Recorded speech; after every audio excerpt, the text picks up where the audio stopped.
to talk about the actual implementation from an enterprise perspective. Understanding the challenges. It's not just as easy as one day saying, I can be compliant for DAC8. It's quite a journey, and it's going to be an evolution. Like we talked about this morning, we don't even have half of the jurisdictional footprint, nor do we have finalized frameworks locally. So there's a lot of change to come, layering that all on top of an industry that is constantly evolving and very dynamic within digital assets. So I would love for my panelists to introduce themselves, and then we'll dive right in. And one thing I didn't say before, please, if you have questions at any time, we want to make this interactive. Raise your hands. We love all questions. They don't all have to come from Max. No, or Dion. Or Dion. That's a good point, David. We got Max and Dion in the audience now. Awesome. Barbara, would you like to introduce yourself? Thank you. Yeah, hello. Thanks for having me. My name is Barbara Edelmann. I'm VP Finance and Tax of Bitpanda. Bitpanda is an Austrian headquartered European fintech, MiCA regulated, mostly in the crypto space, but also other more traditional products that we offer to our customer base with a focus on retail as well as B2B2C business models. And in the Bitpanda universe, I'm the business owner for CARF and DAC8. So essentially the bad guy from the tax department annoying everybody else. Yeah. Hi, David Wren from KPMG. So I work in a team that calls Products and Operational Taxes. We spend most of our lives helping people deal with these regulations, assess what they mean for them, implement them, fix them when they go wrong, which is a huge part of what we do. So I've been doing things like FATCA and CRS since 2010, leading on CARF for KPMG. I also spend quite a lot of my life looking at tokenization. So my background is very much in traditional financial services and working with asset managers, funds, banks, around tokenization and access to blockchain. Hey everyone, I'm Dorina. I work with Bitvavo. We are a crypto exchange based in Amsterdam, the largest exchange in Euro spot volume. I'm responsible for all regulatory projects, the implementation and the operationalization within the company. So it's not enough that I've been harassing the whole company with TFR, DORA, MiCA. Now I'm already knocking on people's shoulders that, hey, DAC8 is also coming. So much. So one thing we didn't touch on in the morning panel was the timeline aspect. With these frameworks, it's just not, one day everything, quote unquote, turns on. It's actually a variety of stages and different deadlines that you have to be aware of. So David, I'd love to just hear, some thoughts on that. Yeah, thank you. So just in terms of the sort of regulatory deadline and then a few thoughts on what that means for people. So the EU and about 50 countries will go live from the 1st of January 2026. And go live in this context really means that's the point at which the obligation to get a self-certification, a confirmation of tax residency and a TIN, that's when that begins. First reporting isn't out until 2027. So reporting systems, submissions to tax authorities will be in 2027. We are still waiting to find out what timeline that will actually follow. And by that, I mean, banks at the moment normally get about 5 or 6 months to consolidate their reports and submit them to tax authorities. The recent DAC7, which applied to digital platforms, people like eBay, Uber, Airbnb, and hundreds of, if not thousands of others, everyone only gets to the 31st of January. And so you can understand that if you are a digital platform, you might feel slightly aggrieved if a crypto native is going to get 6 months to do its year-end reporting. So some open questions there, country by country, on when those deadlines will land. You've also got a 2-year window to go back and remediate, we often say, but effectively redocument your existing account population. So your existing customers, people who are currently holding assets with you, currently transacting with you, you need to go out and collect self-certifications from them within that period.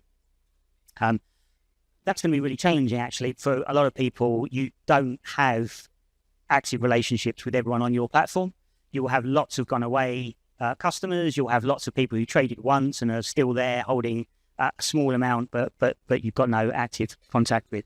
And so you can kind of expect that to run on probably well past those 2 years. So just final thing to say around all of that is, in a traditional financial services world, when we did this in CRS back in 2016, most people needed 2 years to run a change management program of this scale. We don't have 2 years. We've got about 8 months. So I hope the answer is that most people in this world will need about 8 months or less to run a change management program. But there are some challenges around that. I think we'll probably talk about those later on. Erin. Yeah, just following up on one point, is there a difference under the regulations? We talked about the whole, I'm a brand new customer as an exchange. I only have those 60 days for pre-existing accounts, which is an important part, the new account versus pre-existing. Is there also that penalty that these enterprises will face if they don't collect the self-certification? Yeah, so there are some, should we say, loosening of the rules for pre-existing and the ability to look at certain factors on file or in your records as to whether or not you need to go and contact them for that self-certification. One thing particularly to watch for that, and coming from the UK, if your country goes down a domestic implementation route, and we think a lot of countries may well want to have a domestic version of CARF, that's going to become effectively meaningless. It's in the regulations, but you're going to have to reach out to everyone for this information. Ultimately, if you don't get the information from them, DAC8 would still say you have to block the account. CARF would still say that your country has to have strong measures to go and obtain this information. I have banking clients today that have been reaching out to people every year for 10 years, and they have never responded to requests. And I don't just mean people with £1 in their account. I mean people with millions of pounds, millions of dollars in their accounts.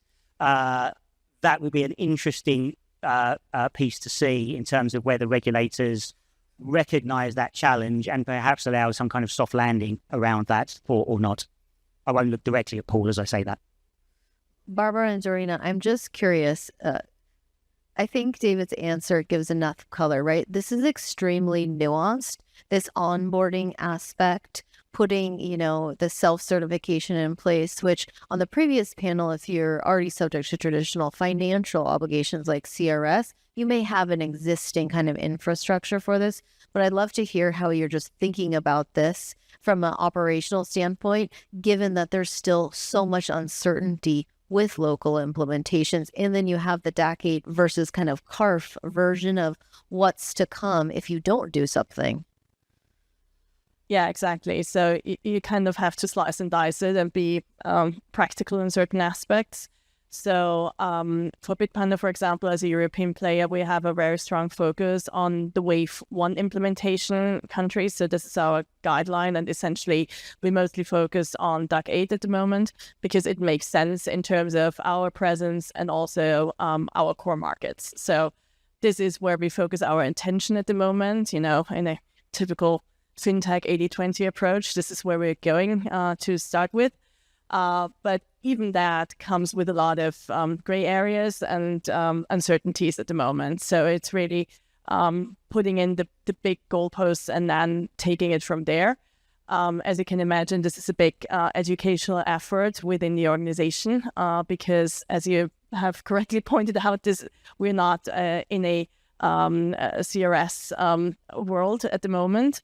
So this is fairly new to us, and it takes some time. And, from a commercial perspective, every additional hurdle that you put into with regards to onboarding and verifying new customers and or having them do their first transaction or pre-existing customers doing transaction is not very well received in the organization. So this is where you have to find a balanced approach on how to tackle this.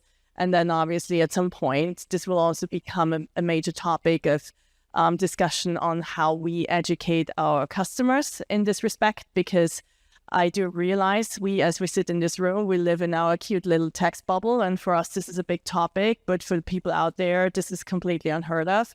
And they have no idea of what's coming. And, nobody wants to make the first move because the ones who bring the news to the people the first are the bad guys. And then it's framed as like, this is what they are doing to us. Right? Yeah. Exactly. I can absolutely echo what Barbara said. Indeed, compliance-first companies, first of all, are extremely overwhelmed right now already with the regulatory implementation, both on the operational, on the policy side, on the technical side. So this is already adding to our existing workload. But even though there's no full clarity and certainty, we just cannot afford to wait and sit around and see how it's going to pan out. We already have the high-level guidelines towards which we will have to work. Indeed, we are also new in this space. We also do not have CRS experience. So as a new crypto asset service provider, this is something that we also have to learn. Also have to learn how to communicate within the organization and outside the organization. Also, especially with this 30 days rule to block the accounts, it's extremely impactful to the customers. If they have a dormant account, they haven't logged in, one day they would decide to access their funds and they cannot. And I expect that this is also going to be a lot of burden on any kind of customer support teams. So we also need to make sure to take the customers along the journey, not only ourselves. That's step 0, but step 1 is to really communicate, why are we asking for this data? What do we need it for? And indeed, it's a very tricky game to play, as Barbara said. Who's going to be the first one to ask the customers this? Who's going to be indeed the bad guy in the space? I think customer, the impact to the customer is really going to be the theme of this panel. And I'm really curious because this came up especially with the changes to onboarding.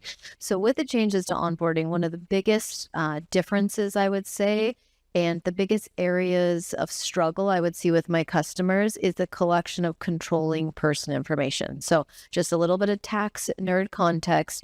You have your self-cert, which is asking, the name, the address, the tax ID, but certain types of entities have to give you underlying information of controlling persons. You have to collect their PII, so their names, their social security numbers. As you can imagine, that sometimes means going to the CEO of the company, asking for the passport. So David, I'm curious, how did you see entities approach this with customer, education, but not giving them tax advice with CRS that possibly we could leverage within, this crypto context?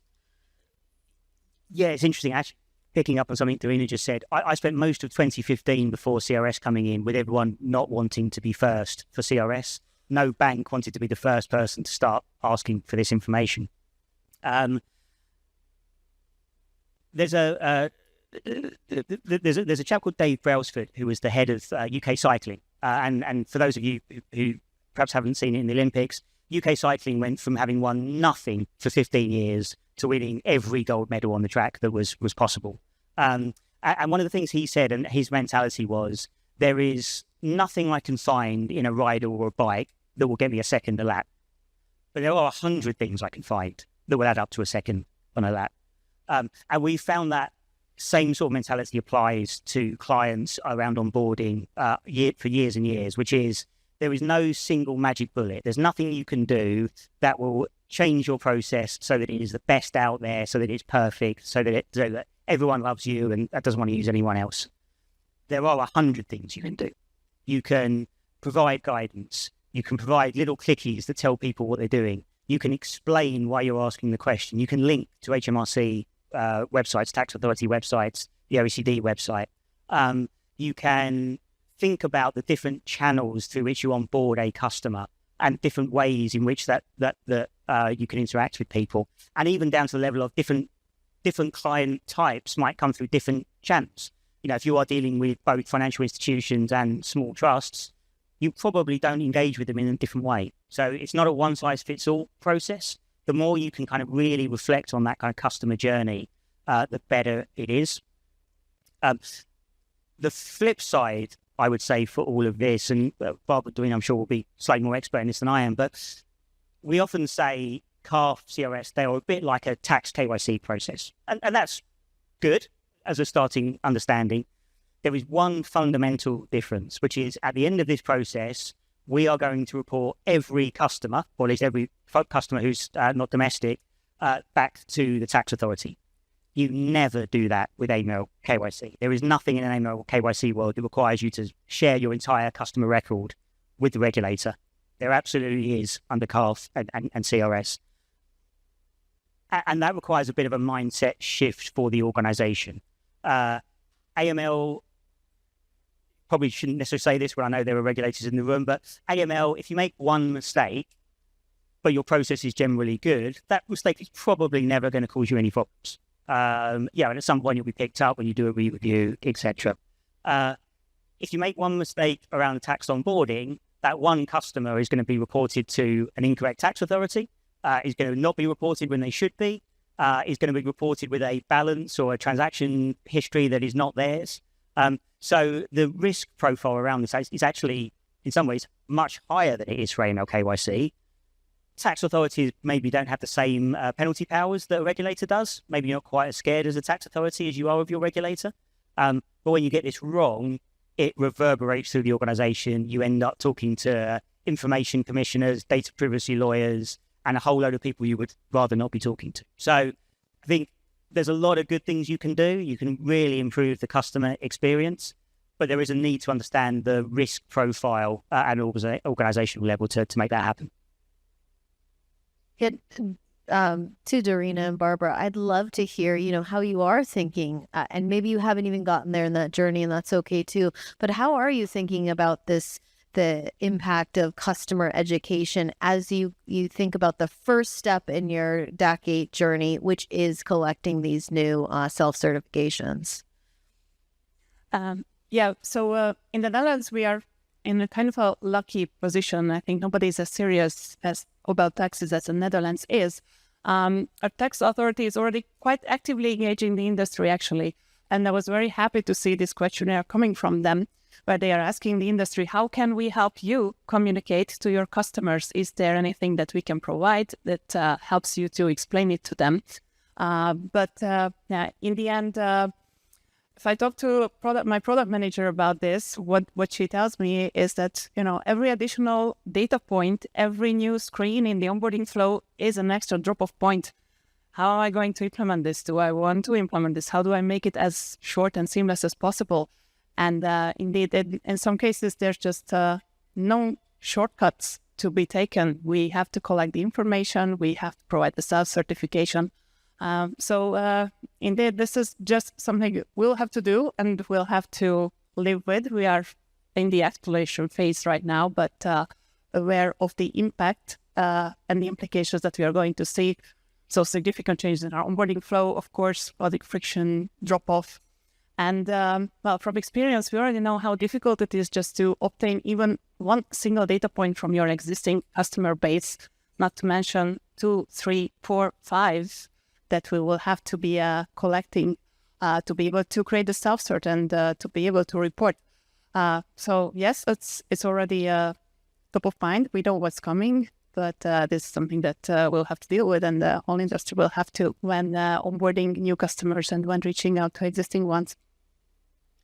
Yeah, I think in terms of user communication, this will be a tough one because it's really a hard sell. There's not a lot in for the user that you can promote here. We do, in the case of Bitpanda, have some prior experience in a similar realm because we did introduce tax withholding on crypto transactions 1.5 years ago, which was quite a massive project too. So that also went hand in hand with a lot of user communications and education around this. So we think we have some prior experience that we can leverage on here. But as said, with tax withholding, we did at least have the benefit of stressing, making taxes easy and everything is taken care of. And especially in the retail world, this is not just a bad thing. It also makes your life easier. And this is a simplification, essentially. But here it is different now. And what we know is that even back then, there were a lot of questions coming from users. Well, what do you then do with my data? Do you send this to the tax authorities? What's going to happen with this? And obviously the answers were very different back then than they are now. So as you can imagine, there will not be a lot of overly enthusiastic customers approaching us around this.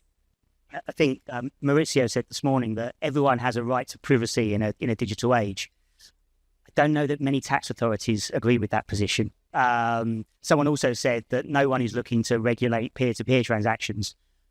Again, I'm not sure that they're speaking to the same people I am at tax authority level. So there's a real culture clash here that I don't think we saw or we've not seen for previous regimes. Yeah, there was a little bit of it on the digital platforms implementation, but comparatively small. I think here there's a real culture clash between that idea that things should be decentralized, things should have an anonymity, privacy, and this idea that every single customer, if you're a UK platform, every single customer is going to be reported to the tax authority, not just international, but domestic as well, and other countries will do the same. Yeah, same here. And also, echoing what you said before, is there is really a lack of local guidance here. So in terms of domestic implementation laws, we've seen a draft tax bill in Germany now. But I think they were really the front runners here, and we don't have the legal wording yet for other jurisdictions that are relevant, for example, for Bitpanda in Europe. And that is a problem because it's April. So, I get tons of questions from my UX team, for example, asking me about very specific details because, as you have rightfully pointed out, every checkbox, every data field is a hassle. So I don't really have very precise answers for them in many cases, and I can only work with assumptions and tell them, listen, this is what we have. I'm sure that we cover everything, 95%, that some surprises might pop up and then they're pulling their hair out. Yeah. And sorry, just quickly on that as well, I think we could be sat here in December and we'd still be saying there are some countries that have not published their law yet. We don't quite know what they're gonna land. It is a virtual certainty that in January next year, the EU will launch infringement proceedings against half a dozen countries who haven't yet put this into local law but expect compliance. This is a consistent problem for these regimes, and it's just, I think maybe Paul mentioned it earlier, but it's just the amount of time it takes for these things to happen locally, even though there is this expectation that everyone else is building and complying. I think I'm hearing a lot of unknowns, and Barbara, you brought up a really good question that you anticipate your customers asking, which I think we've seen before, right?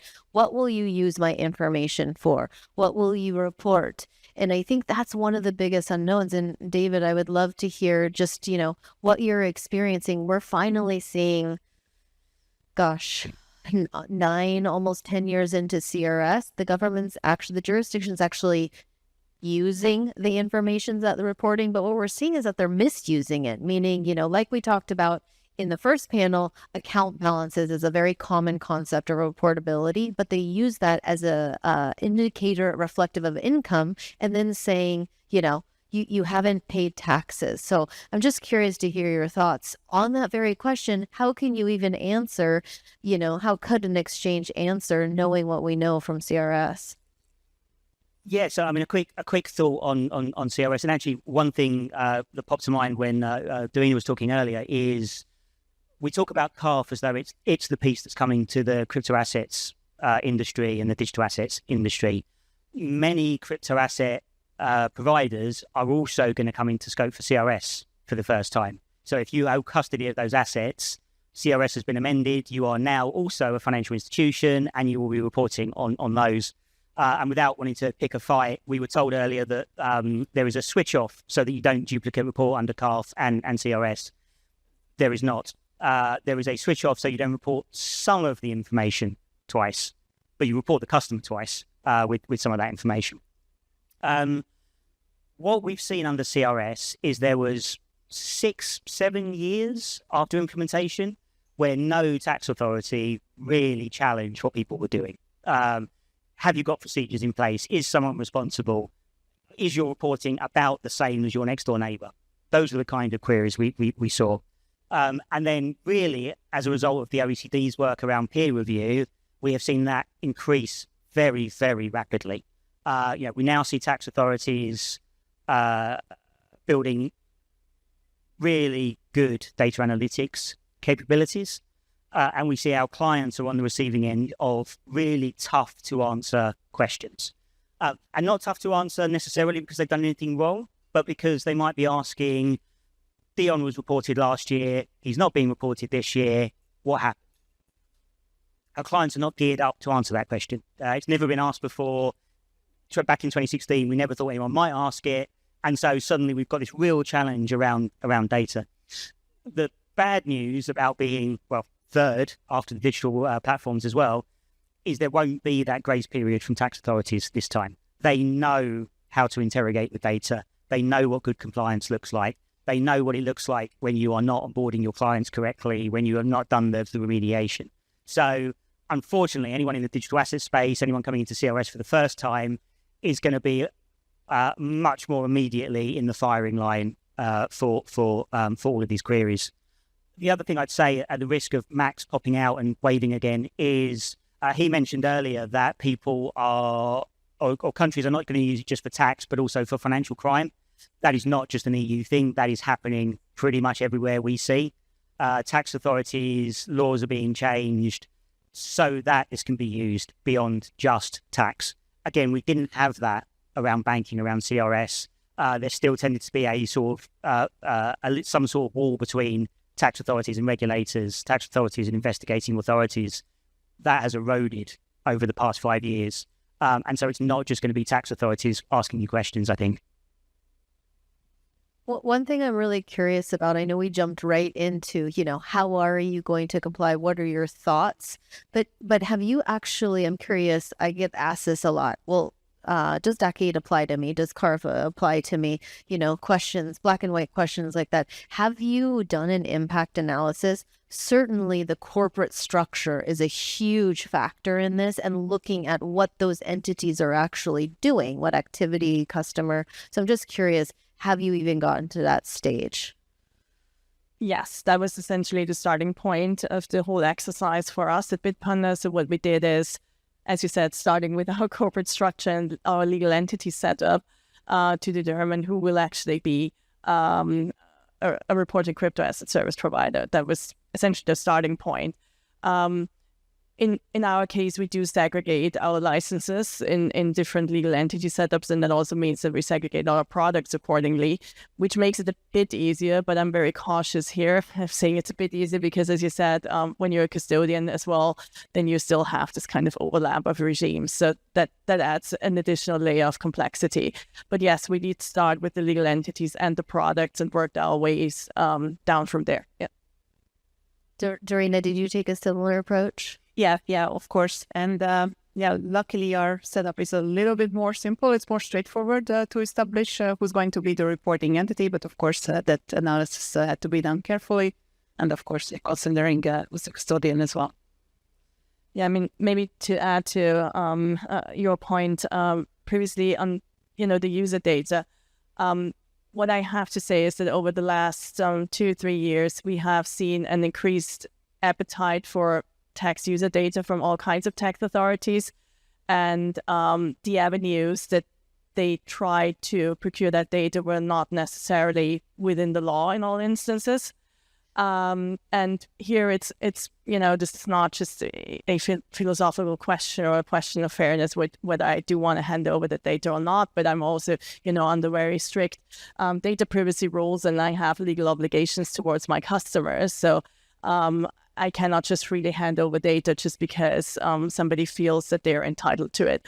So if there's one silver lining, I do hope that CARF and DAC8 will nip this in the bud and essentially stop all those fishing expeditions, because essentially then there is a structured and a structured way of how this user tax data will be reported, and it is also then covered by the law. And I do have, with all this uncertainty that still remains if we do something wrong, and this is exactly what you've addressed before, but I do at least have a reliable legal framework and a level playing field, and I can semi-easily explain to users on why we report and what the legal basis for that reporting is.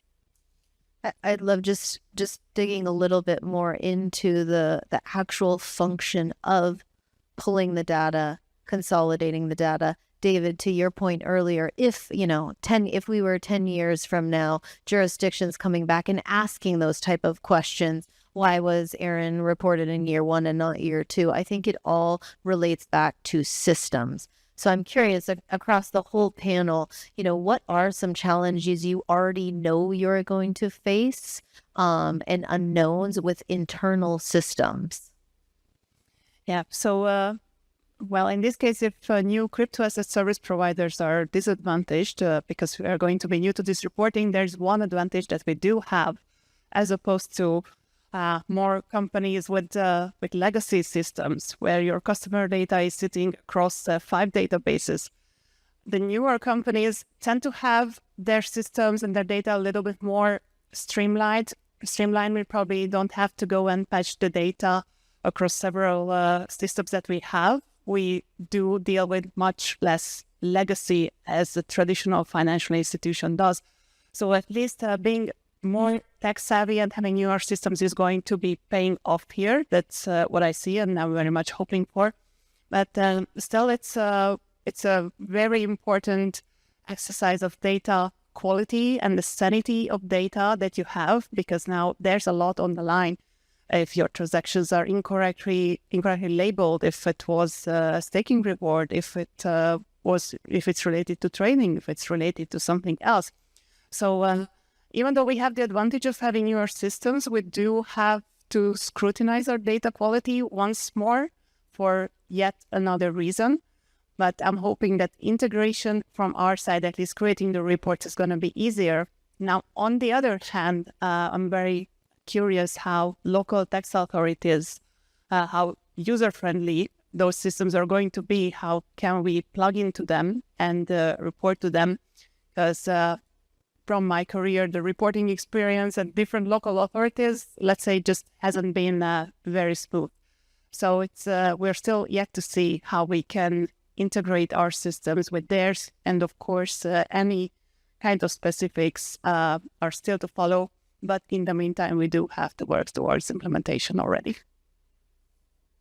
David or Barbara, I'd love to hear your thoughts.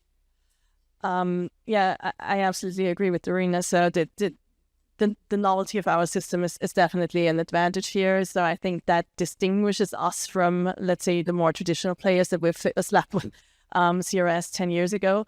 That is definitely an upside. What I've realized in conversations with some of our engineering teams is that this tracking of the whole data history with regards to user data points and not necessarily the transactions, but for example, the residence, the address, that might be a challenge in some instances because there's no overwriting of data, right? We need to keep the entire history, and that was something that was not necessarily required previously because there was no use for that history. You would just keep the current data, and that's what's in the system, and you would overwrite the historic one. So but those are all solvable problems. So in the greater scheme of things, the actual reporting is what gives me the least amount of headache. It's really the self-certification and disaggregation of the transaction data, that everything is labeled correctly, as you've said, and also some practical implications that I haven't seen addressed yet in great detail. For example, how would we report corporate actions in the crypto world? So we've given this some thought internally, but I think there will be a lot of gray area and discussions going forward. And perhaps just a really practical piece, because I suspect most people in the room are from a tax or regulatory or a legal background. And something Barbara just mentioned is you go and speak to data engineering. They'll say, give us the business requirements, we'll build it, no problem at all. They build it. 5 years later, you find there's a problem, and you go back and you say, well, I gave you the right requirements. And they say, yep, and we built them, but they're not working. And it's because fundamentally at some point they have taken a different interpretation of what you wrote down. Data engineers at their core are problem solvers. So if they thought there was a better way to solve this problem, they often use their imaginations and solve that problem as well. And you would be amazed the number of times I found myself sat in front of a tax authority, and the core problem is not non-compliance. It's not that people didn't put the time, the energy, the money in. It's that someone wrote something down and someone else interpreted it, and then someone else built it. And a long game of effectively whispers that have ended up in the wrong thing being pulled, built, and fed back up. Yeah, and maybe to add to that, David, this is also a talent issue. Essentially, those operational tax teams, they need to be built up, and it's not necessarily something where I could just easily recruit those people, because this is a novelty in the crypto space. And so the skill set people that we bring in is actually more like tech-savvy business analysts and not really tax people with a 10 years track record in tax consulting, because it's a very different requirement. Because as you said, I cannot just put down some business requirements on a piece of paper and they will build something. I need people in my team who actually test this, who work hand in hand with the engineers, who really try out, who go into the database, who go really deep, do their analysis, do tests, and have this ongoing dialogue. And as I said, it's not super easy to build up those teams. And also, as you can imagine, it's a costly exercise. So definitely from a company perspective, this adds a lot of overhead to our P&L with not a lot of expected revenue impact on the top line. Yeah, and I mean, it's a really good point, because whether people come from a data background or a tax regulatory background, they have to find a way to meet in the middle. They have to find, either you teach tax people data or you teach data people tax. Depending on the people, one of those might be more appealing than the other. The transaction reporting under CARF is incredibly complicated. Under CRS, we report 5 fields: balance, currency, income type, income currency, and the actual income amount, and that's it. Under CARF, we report for every single asset 8 different transaction types. CARF reports are going to be huge. To your point about how easy is it going to submit, they're going to be massive. They are also incredibly complicated, I think, to build. I've got my data engineering team looking at it. We cannot find a way of doing it other than going transaction by transaction and assigning debits and credits into a extended ledger to build out the matrix of reporting. There is no way to take a cut of the data at the year end and work out what the reporting should look like. There is no way of taking a starting and closing position and doing it. The only way we have found so far is literally transaction by transaction to do that. It is incredibly insightful for tax authorities. I did my transactions from my wallet. We broke them down, turned them into XML, decoded them, worked out what a tax authority could tell. Really insightful, but it took us a long time. David, I'm really glad you brought up transactions. I think one thing I just took away myself is not necessarily a concern or maybe a discussion on the transaction volume. The volume also of the transaction level in crypto is astronomically more significant than what we've ever seen with other regimes. So I'm just curious, are you also concerned with the scalability of either your systems or external vendors? Because, your average retail, you're going to have your whales, but even your whales are a couple, we've seen up to 100 million transaction for, a single, but the institutional investors are astronomical. So are there any concerns on scalability of systems to even be able to process the transaction to arrive at the aggregate ultimate reporting file? Yes. So the volume of transactions is a problem, but there are ways of managing that. And, you can do daily runs, you can do kind of periodic updates, all of those kind of things are fine. I think the biggest problem is for people like Bitpanda, Bitvavo, in terms of the variety of transactions that you do. The more every asset you add is adding another set of 8 fields to this. And if you are supporting thousands of assets, don't forget that most of those transactions are reported on both sides. A crypto-to-crypto transfer needs to appear in 2 different pots. So the variety of transactions that you are doing, and also, there are uncertainties around staking and lending.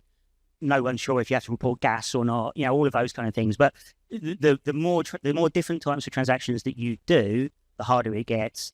The other thing Barbara mentioned was about corporate actions. Anywhere you interact with the old financial system is going to be painful because you get corrections and adjustments and loads of other things flowing. You don't tend to see that quite so much in the blockchain world. But anywhere you interact with the old world, as you were, you will find problems there as well, I think. Dorina, you brought up a really good point, and something I want to ask David on. You brought up a question you have in your mind is how user-friendly will these jurisdictions be? What will their technology look like? David, I'd love to hear. We had CRS, we just had DAC7, we're on the heels of DAC8. I would say the biggest variable in all of it is the jurisdiction's technology and being able to accept, just getting, access sometimes. So I'd love to hear any thoughts or, best advice on what's to come there. Yeah, I'm worried I'm monopolizing the conversation a bit, so I might say something quickly and then maybe pan to Dorina. But tax authorities have got a big journey to go on to get ready for this. DAC7, the digital platform reporting, has been a disaster. Tax authorities were not ready. The international agreements that mean you don't have to report in multiple countries weren't enacted in most places. So people have got duplicate reporting and weird reporting patterns and other things as well. Now, look, we were all in the middle of COVID. Perhaps there is some let off, but and this perhaps point out hands to Dorina, but we have bad experiences with tax authority portals. We have bad experiences with regulator portals, and I suspect we would all list the same greatest hits of the things they need to work on. So, yeah, indeed. So, with regards to the volume of the data, I'm not so much worried about the reporting cusps because we live and breathe scalability and throughput. So indeed, probably the problem is not going to be there, but indeed, I'm more worried about the systems of any tax authority or in case of any regulatory reporting. We are going to be absolutely flooding them with data. You also mentioned, Erin, just an institutional, professional investor, professional trader themselves. Just the amount that they generate themselves is already huge. We'll be able to handle it. Now, I'm absolutely sure that the tax authorities also have much more sophisticated systems by now to collect and analyze this data. But I can also imagine that they still have ways to go to catch up and make good use of it. Also, making sure that the data is stored properly with the proper security measures. There's going to be a lot of data of a lot of reporting users from all jurisdictions just sitting there on their servers. They also have to make sure that the data is not accessible in an illegitimate manner. It's stored properly with the proper privacy measures as well. Barbara, if I'm not mistaken, I think you have recently been encountering the CSOP submission, right? Which there's a whole nother regime which we won't get into, but on the heels of the question of just the challenges just to submit the actual file, I'm sure you have some war stories, for the last couple of quarters with CSOP across all EU jurisdictions as well. Yeah, I mean, due to the specific reporting requirements that we did face, this was really an issue towards Austria and reporting in Austria. And surprisingly, for such a small country, there's a really advanced digital infrastructure within the tax administration. So the reporting in itself was a rather smooth exercise. But here, the collaboration leading up to that, and the discussions that we had with tax authorities on, for example, how do we count transactions and what goes in and what doesn't? And then if we make a mistake, an honest mistake, despite all good efforts, are we then protected legally if we, for example, report someone who should not have been reported and all the data privacy implications? And the answer was simply no. So as you've pointed out, correctly, David, there's a lot of risk that's sitting on us from all sides. So it's the risk that we are not compliant towards the tax authorities. There is the risk that we violate user rights, and there is a big reputational risk essentially attached to this if we don't get this right. I'm curious, do you ever look at it in terms of, we talked about, you just brought up Austria, you brought up the Netherlands, Dorina.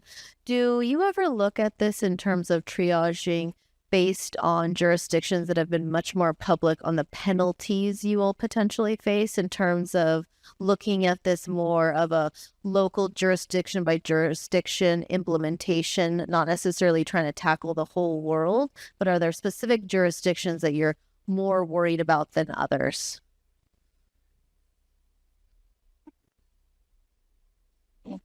I think based on the recent DAC8 was a perfect one. Everyone was very worried because the Netherlands was very vocal on how the penalty structure. So does that just drive any internal decisions, I'm wondering? Well, what we are worried about in general is also the level playing field. Netherlands is a very good example. They are, of course, extremely vocal about penalties, and tax reporting is no joke in the Netherlands. And we also hope that other jurisdictions and other service providers registered in other jurisdictions will actually face the same level of consequences and have to apply the same level of scrutiny as somebody in the Netherlands or as somebody in a more strict jurisdiction does have to, as opposed to some other jurisdictions with less severe penalties, with less strict oversight. So I think it doesn't necessarily apply only to DAC8, but the level playing field within the single framework within Europe is still a question that we hope for it's going to materialize. Maybe to add to that, in terms of level playing field, I'm very curious about how the actual enforcement will work, specifically with regards to the non-European players who serve European customers under DAC8, and how this will actually play out, because I find it hard to imagine that 100% of them will start properly self-certifying and reporting as of January 1st next year. So in terms of the, procedural and just overhead burden that is put on the European players, I'm very excited to see how the effective enforcement will take place as of next year, or even probably starting 2027, when it then really materializes who does report and who does report correctly, because otherwise that would put the European players at a significant competitive disadvantage. Yeah, and David, have you actually, I'm really curious, I know we introduced this little nudge letter, right? And that's specific to CRS, but have you actually seen penalties be assessed by these jurisdictions? And kind of to Barbara and Dorina's question, how is this going to be enforced? I'd love to hear, what you've seen with other similar AUI regimes. So as I said, for the first 6 or 7 years, it wasn't enforced. And I say the OECD has been out conducting these peer reviews, kind of setting the standards. People have got tax authorities got very, very good with data. And they have done exactly what Barbara said, which is they have taught tax people how to use data. And the tax authorities who have done that can work out if you are compliant or not. In much the same way we can. You can send us a AOI report, and I can tell you how good your onboarding is. I can tell you how good your customer contact efforts have gone over the years. Tax authorities can do that now. Not all of them. Some of them continue to hand off their data to a data team, and what they get back are some really interesting statistics about the mean and mode and median of balances, which they can't act on. So that drives a lot of risk assessment work at tax authorities, but they are now going back to the very traditional, we will come and audit you. Please pull 500 customers. I will see what information you've got on them. I will see their transaction history. I will work out whether you reported them correctly or not. And if you didn't, I will extrapolate that percentage across your entire population. So in some ways, we've got this kind of really new analysis going on, and I think AI will make a big difference to that. If you put a data set into an LLM and ask it questions, you no longer really need to be able to code. You no longer really need to be able to use a data analytics platform, and that's going to enable lots of older-fashioned tax inspectors. At the same time, they've gone back to something which is tried and tested. We will turn up, perhaps unannounced. That's happening at the moment, and we will ask to look at forms, data, information. You said, have I seen any penalties? Every one of my clients has paid a material penalty in recent years, which sounds like a really bad recommendation about using me for advice. They are almost always to do with problems that went on in the early days of CRS. If you don't get your onboarding right at the start, you end up carrying this legacy problem that you just never fix until eventually you find yourself in front of a tax authority. Really notably, the penalties are going up. DAC8 has a minimum penalty regime in it, 250,000 euros for large organisations. Countries like the UK, and we're seeing this, I think, in places like Australia and elsewhere, are going for per account penalties for all of these regimes. CARF is not being singled out. We're backwards applying it to CRS. We're applying it to DAC7 as well. The penalties on this are no longer trivial. And quite a lot of my clients, unfortunately, have found that out, where there have been breaks in the process, problems with the data, problems with the reporting. Well, my mic died, so hopefully you can hear. Thank you. Before we open it up for questions, and I'm going to guess I know the answer that David's going to give, I would love to just across our panel, what's your best advice for those in the industry of what they should be doing and focusing on, as we approach this first wave of implementation? I almost feel like I should ask you to write down what you think my answer is going to be, just to see if I can surprise you. Yeah, well, it's quite impactful on the service providers themselves, but my best advice would be to take your customers along this journey, because in the end, it's the most impactful for them. They need to know how we are handling their data, why we are asking for this information, why we are reporting the data. So indeed, preparing the best FAQs and having the best communication doesn't solve the problem itself, but I think that is the best we can do in this journey, just to communicate and explain and take the customers along. Yeah, to add to what Dorina just said, I followed the advice of one of our founders who explained to me on one memorable day that when he wakes up in the morning, the first thing he thinks about are our users, and then there's a big blank space, and then it's our engineers, and all the rest comes afterwards. So that's also how I will approach this topic. Yeah. I was going to say the same thing, which is you can fix everything that breaks except customer onboarding. If customer onboarding breaks, you cannot fix it. You cannot go back to that moment in time and make the decision about re-onboarding the customer or not. For the sake of variety, though, perhaps I'll suggest something else, which is go and talk to your tax authority. If you are worried about the data, if you are worried about how you're going to submit it, if you've got products which are not included, go and talk to your tax authority. My experience at the moment is they will bite your hand off for information. They want to know what's going on. They want to know what the products are. They want to know what the data is. Offer that conversation, and it will often kind of pay for itself very, very quickly. I was just my crystal ball was telling me you would talk about customer onboarding. So I'm glad. And that has been my experience as well. But I know we're at time. So unfortunately, Dion, you could not ask all your questions, but we will have a break where you can ask. I am sorry I missed it as well. Please meet us after. Thank you to all of my panelists. And I hope these last two panels were helpful.